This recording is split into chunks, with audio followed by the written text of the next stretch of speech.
Hi guys, I'm back again today with another video, and today we're checking out the last houses on bridges on Earth. So we have houses on bridges, and these are like the last of them, I believe. So we're gonna find out where it is, and I wonder why they built houses on bridges before. I wanna know, or was it after, like when the bridges weren't used? That's when they started building houses on them, or somebody explain, or hopefully they will. Before we start, don't forget to subscribe, click the bell button, and let's begin. There are very few bridges in the world with buildings on them, and in this video I'm going to show you every surviving last one of them from around the world. There's many examples of covered bridges, and there's many examples of bridges where people live, but bridges with an actual building built on top of it are extremely rare.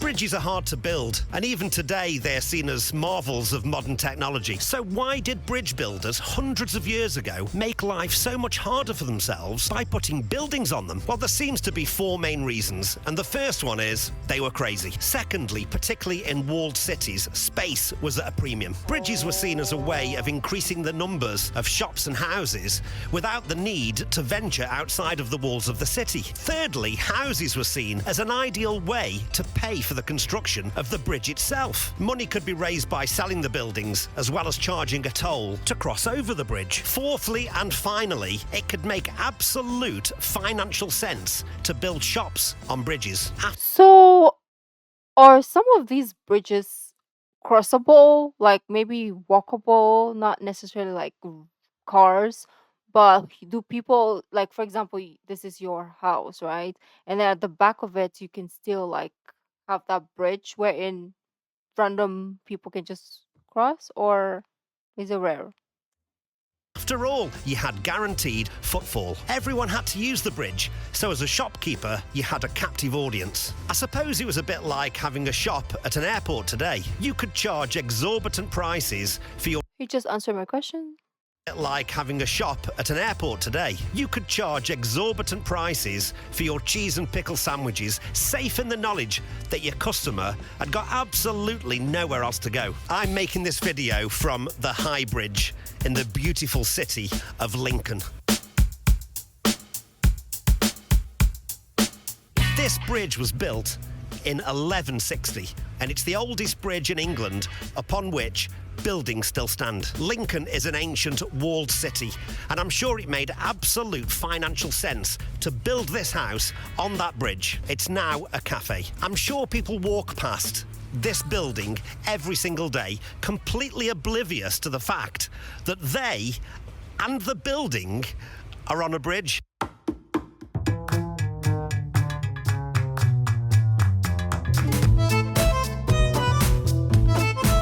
I would have never known. The upper floors on this building are jetted, creating more living space compared to the small area it occupies. How can a building of this size be built on a bridge with jetted upper floors and still be standing hundreds of years later? If it were built today, it would be praised as a marvel of 21st century technology. But 800 years ago, it was just another building on a bridge. Buildings on bridges back then were surprisingly common, and only a handful survive to this day. Many of them were no doubt inspired by the world's most famous bridge, London Bridge. It no longer exists, and from the moment it was built in 1176 to the moment it was demolished in 1832, it always seemed to be falling down. London Bridge is falling. Oh, so this is where we got the rhyme. I thought it was just a joke. I didn't think it was a literal, because I didn't go Google why does London Bridge keeps falling down in nursery rhymes, right? I don't even think we had internet back then. So it is actually true. I kept falling down. They kept building it with different stuff, and it kept falling down. And they were like, "Fudge it, let's give up." Okay. In 1832, it always seemed to be falling down. London Bridge is falling down, falling down, falling down. London Bridge is falling down, my fair lady.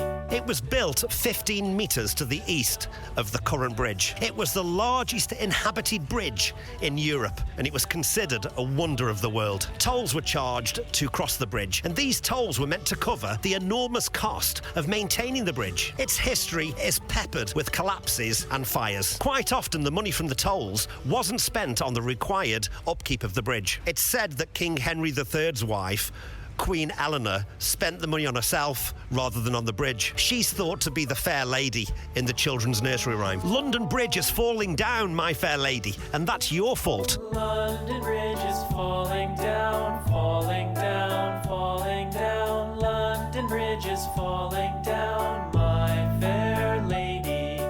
Build it up with sticks and stones, sticks and stones, sticks and stones. Build. Hundreds of people called London Bridge home, and for almost 1,000 years, it dominated London life. If we were to travel back in time to the 14th century, we'd find London Bridge at its best. It was a huge money-making operation, with rents collected from hundreds of businesses. It was the lifeblood of the city. It was its own ecosystem above the water. 800 years ago, no one thought it odd to build on a bridge. To us 21st century folk, it seems crazy. Sadly, we don't have London Bridge anymore, but some bridges, like this magnificent bridge behind me in Lincoln, still exist. So please enjoy this with me as we explore the last examples on Earth of buildings on bridges. Bridge House at Ambleside. Let's start with the cutest one on my list. This precarious-looking bridge is at Ambleside in England's Lake District. It was built over 300 years ago, and in its time, it's been a summer house, an apple store, and a cobbler shop. As precarious as it might look, it's rock steady, and even today, it's still in use as an information centre for the National Trust. Could you see yourself living here? I know I could. It was forever immortalised by Victorian artist Lewis Pinhorn Wood. I'm delighted to say that Ambleside's Bridge House looks as good today as the moment it was built at the dawn of the 18th century, and to this day still delights visitors to Ambleside and Lake Windermere. The Château de Chenonceau. This incredible building spans the River Cher in northwest France. It looks like it was built yesterday, but in fact, it's almost 500 years old. Henry II, King of France, gave the chateau to his mistress, Diane de Poitiers. If he was trying to impress her, it worked. She loved the chateau, and it was her idea to extend the chateau across the river to the opposite bank. King Henry was clearly quite enamoured with his mistress, and even gave her the crown jewels of France. What on earth was she thinking when she extended the chateau across the river? Today, Can I be a mistress? No, I'm just kidding. of France. What on earth was she thinking when she extended the chateau across the river? Today, the Chateau Chenonceau is a major tourist attraction, receiving over 800,000 visitors every year.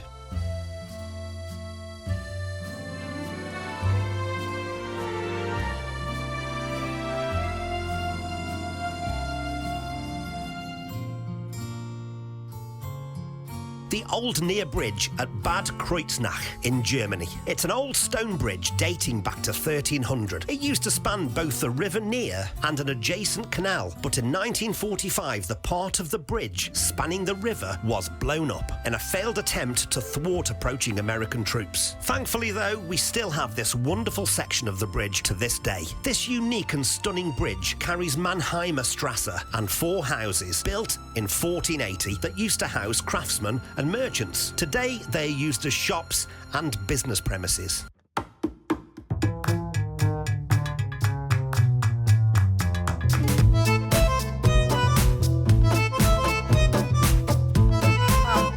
Pulteney Bridge at Bath, England. Pulteney Bridge was built in 1774 over the River Avon and hosts 2 rows of shops over its full length and a busy road. It's a stunning bridge, but it has to be said, the view of its northern side is less appealing. Well, I guess it's really hard to upkeep the backside because you can't reach it as easily as the front, right? How are they even gonna do this? Like maybe a boat, and then they will. I don't know. It's a lot of work.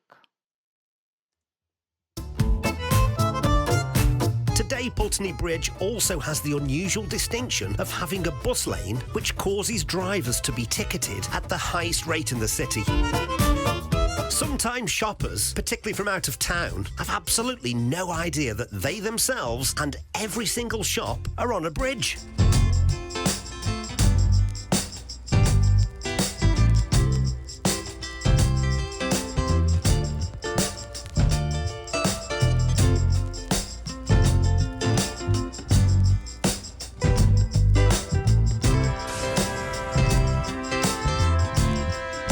Pont de Rouen, France.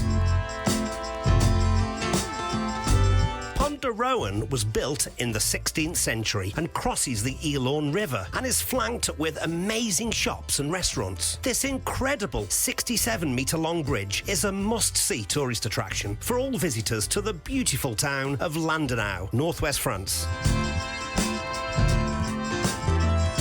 It was built in 1510 by Jean de Rouen, and in its time, the bridge has housed a prison, a chapel, and a mill. The current shops on the bridge, with domestic residences upstairs, are all inhabited to this day and were built in the 17th century. It's hard to believe that this picturesque street and all the shops and houses are sitting on a 500-year-old bridge.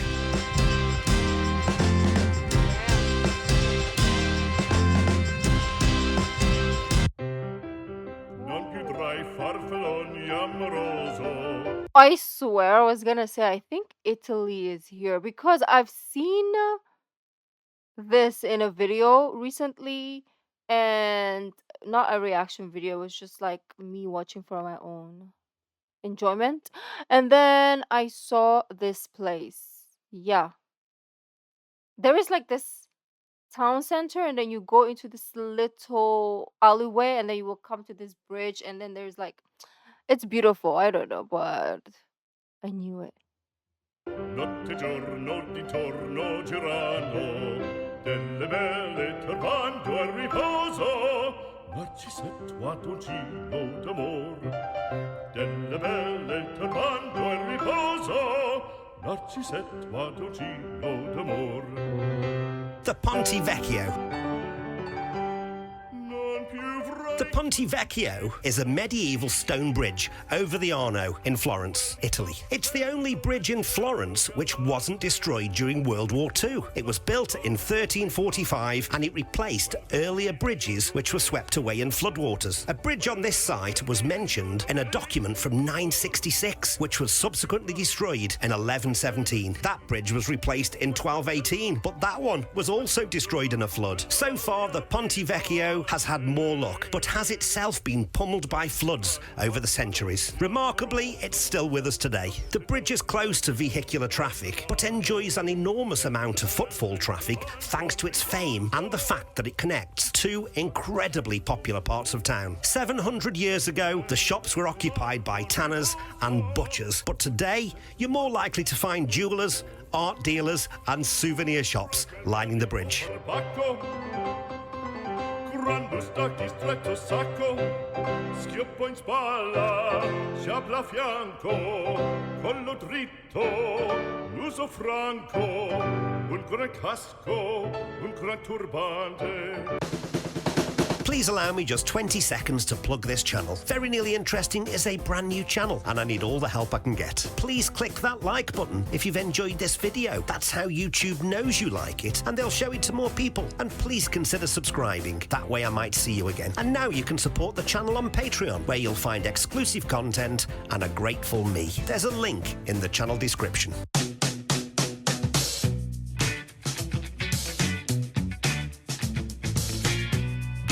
The Kramerbrücke.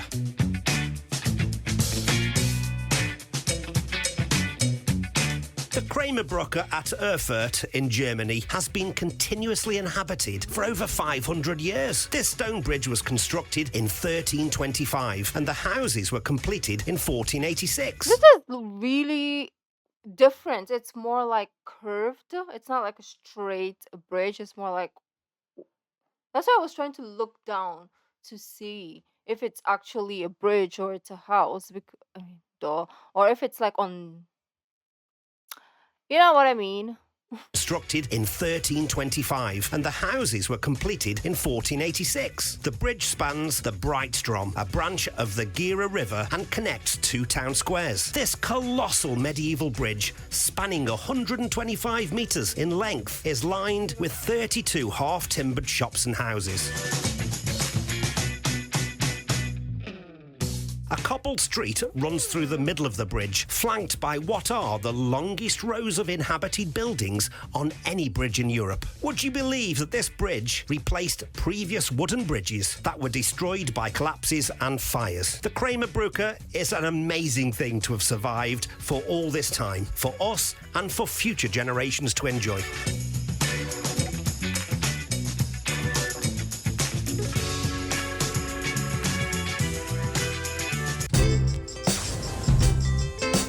There's a lot in France. Pont de Marchand, Narbonne, southern France. In English, it's known as the Merchant's Bridge, and it dates back to Roman times. Even though only one is visible, the bridge is made up of 7 arches. The other 6 are beneath the shops and houses either side of the riverbank. If you were to walk down this hugely popular shopping street, you'd be forgiven for thinking how modern it all is. But this Roman stone bridge dates back to the 1st century, and the buildings date back to the 13th century. Whilst the bridge is in good condition, signs of disrepair have recently been found in some of the buildings, and a decision was made in 2023 to close the central part of the bridge for urgent repairs, splitting the street in twain. It's hoped that these measures will be quick and painless, with the bridge getting back to normal service as quick as possible.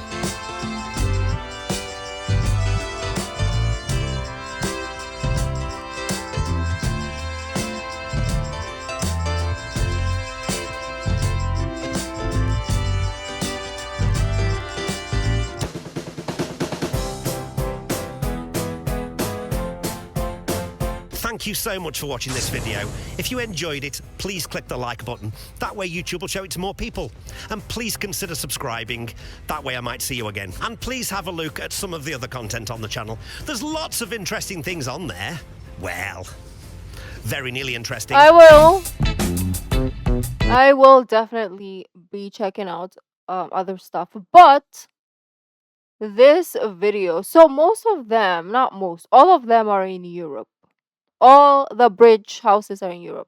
I haven't seen. She said, "I'm gonna show you all in the world," and in the world, it was only in European countries. So that tells us that the rest of the world doesn't have bridge houses, or it doesn't. Either they never had, or it's not existent anymore. Most of them are in France, so that's nice. And Germany, I think, is the second one that has the most as well. Oh, and then UK, I think, if I'm not mistaken. So, anyways, yeah, I would love to see one in my lifetime that is beautiful. I mean, if the bridge has dual functionality, most of them. Anyways, it's like a pathway, and like people drive on them as well, and people have shops most of the time, or it's housing. Those are ones that have like a shop down there, and then upstairs is for like home. It's actually very fascinating, right? How does it feel to live in like the shopping center? Like, where do they park their? Well, they don't have cars most of the time. Maybe that's why it's in Europe, because yeah. You know what? I have so many questions, but that was beautiful to see. And I will see you tomorrow, hopefully. If not, one of these days. Or maybe if not tomorrow, the day after. Thank you guys for joining me as always, and I'll see you then. Bye.